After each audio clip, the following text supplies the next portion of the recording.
La parole est à Monsieur Grégoire de Fournas pour le Rassemblement national. Merci Madame la Présidente. Ma question s'adresse au Premier ministre. Je voudrais commencer par rendre hommage à cette agricultrice tuée ce matin par un chauffard lors d'une manifestation d'agriculteurs dans l'Ariège.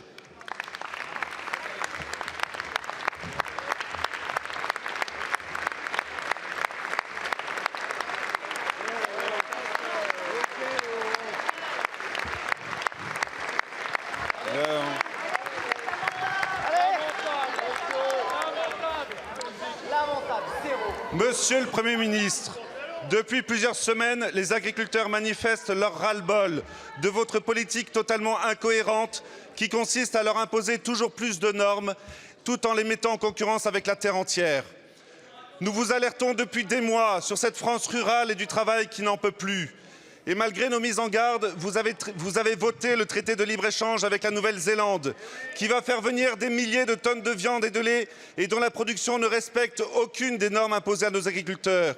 Vous continuez à soutenir Farm to Fork, cette feuille de route européenne d'une écologie punitive et de décroissance agricole dictée par les pires écologistes d'extrême gauche.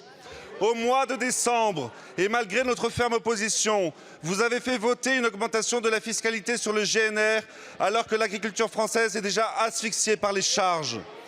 Alors que nos agriculteurs sont à l'agonie, vous essayez de gagner du temps par vos concertations stériles et la promesse d'une loi d'orientation agricole dont la vacuité ne réglera aucun des problèmes des agriculteurs. Monsieur le Premier ministre, cessez votre enfumage et répondez à ces trois questions essentielles. Allez-vous revenir sur l'augmentation de la fiscalité sur le GNR? Allez-vous dénoncer le traité de libre-échange avec la Nouvelle-Zélande et abandonner les négociations avec le Mercosur? Allez-vous mettre fin à l'écologie punitive et à la stratégie Farm to Fork que vous avez votée au Parlement européen avec les écologistes? Répondez à ces trois questions, tout le reste n'est que bavardage.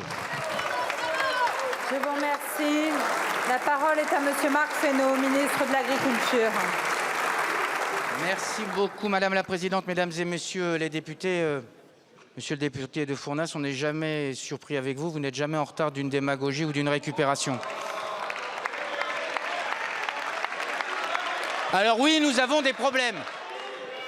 Oui, nous avons besoin qu'au travers des normes, le Premier ministre vient de le dire, au travers de la simplification, au travers de la compétitivité, nous travaillons pour les agriculteurs. Vous êtes un élu qui connaît son territoire, vous êtes un élu de Gironde. Les viticulteurs de Gironde, ils ont besoin de quoi? Ils ont besoin de compétitivité. Ils ont besoin qu'on les accompagne, on l'a fait par la distillation en 2023, 200 millions d'euros. Ils ont besoin, vous savez quoi? Ils ont besoin d'échanges commerciaux. Parce que si le Bordeaux ne s'exporte pas, vous m'expliquerez comment il continuera à y avoir une viticulture en Gironde.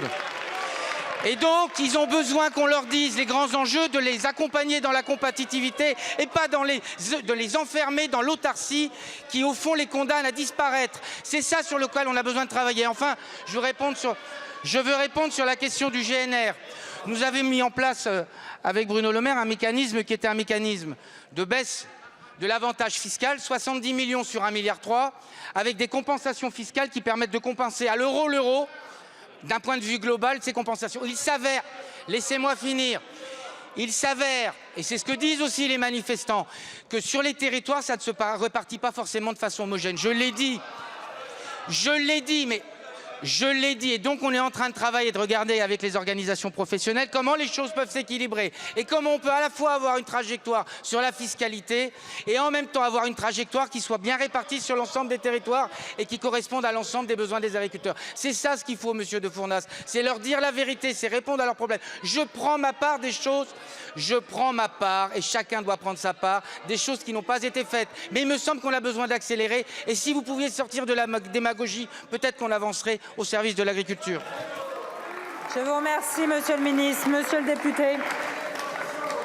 Monsieur le ministre, vous n'êtes pas agriculteur, moi je suis viticulteur. Et mon père qui a 62 ans et qui est aussi viticulteur ne se paye plus depuis plus d'un an. Alors arrêtez avec vos accusations.